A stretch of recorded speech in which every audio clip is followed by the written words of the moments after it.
এই মুহূর্তে ঝিনাইদহের কালীগঞ্জ থেকে সরাসরি যোগ দিচ্ছেন সহকর্মী শিপলু জামান।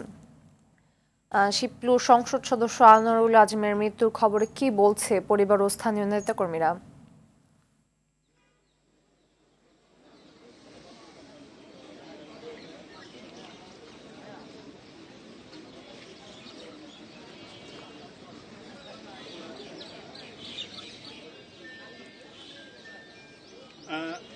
আমি সকাল থেকে ঠিক ঝিনাইদহ ৪ আসনের সংসদ সদস্য আনোয়ারুল আজিম আনার সাহেবের বাসার সামনে অবস্থান করছি। আপনাদেরকে একটা বিষয় জানিয়ে রাখি, তিনি এখান থেকে পরপর ৩ বার জাতীয় সংসদ সদস্য এবং উপজেলা চেয়ারম্যান নির্বাচিত ছিলেন। বিগত দিন কালীগঞ্জ পৌরসভার প্যানেল মেয়রও ছিলেন। ব্যাপক জনসমর্থন তার কিন্তু এই এলাকার জনপ্রিয়তা কিন্তু তার আছেন এবং তার আজকে মারা যাওয়ার খবর শুনে তার যারা নেতা কর্মী আছেন, ভক্তবৃন্দরা আছেন, তারা কিন্তু তার বাড়ির সামনে অবস্থান নিয়েছেন। কখন তারা তার নেতাকে তারা দেখতে পাবেন এমনকি আসে তারা এখানে আসছেন। তো আসলে তিনি চিকিৎসার জন্য কিন্তু ভারতে গিয়েছিলেন, দর্শনা গেদে বর্ডার হয়ে সেখানে তার বন্ধুর বাড়িতে অবস্থান নেয়।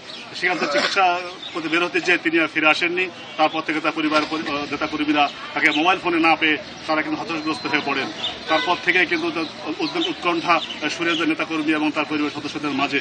আপনারা জানেন যে আনোয়ারুল আজিমের জনপ্রিয়তাটা এতটা শীর্ষে মানে এতটা জনপ্রিয়তা ছিল যে এখানকার মানুষ কিন্তু সবাই সাধারণ মানুষ কিন্তু আজকে কান্নাকাটি শুরু করে দিয়েছে। বিশেষ করে যারা দলমত নির্বিশেষে সবাই কিন্তু তার জন্য দোয়া প্রার্থনা করছে। তার বাড়ির সামনে সকাল থেকে গভীর রাত পর্যন্ত কিন্তু মানুষ এখানে কিন্তু আজ অপেক্ষা করছে বেশ কয়েকদিন ধরে। গত 11 তারিখে সে ভারতে গিয়েছেন চিকিৎসার জন্য। তারপর থেকে তাকে না পেয়ে হতাশগ্রস্ত হয়ে পড়েছেন নেতাকর্মীরা। আর তারা অপেক্ষা করছেন কখন তাদের নেতার মরদেহ তারা পাবেন, এমনটি আসলে তারা এখানে বসে আছেন। আর এই ছিল আমার কাছে ঝিনাইদহ ৪ আসনের আনোয়ারুল আজিম আনার বাসভবন থেকে সর্বশেষ সংবাদ। ধন্যবাদ।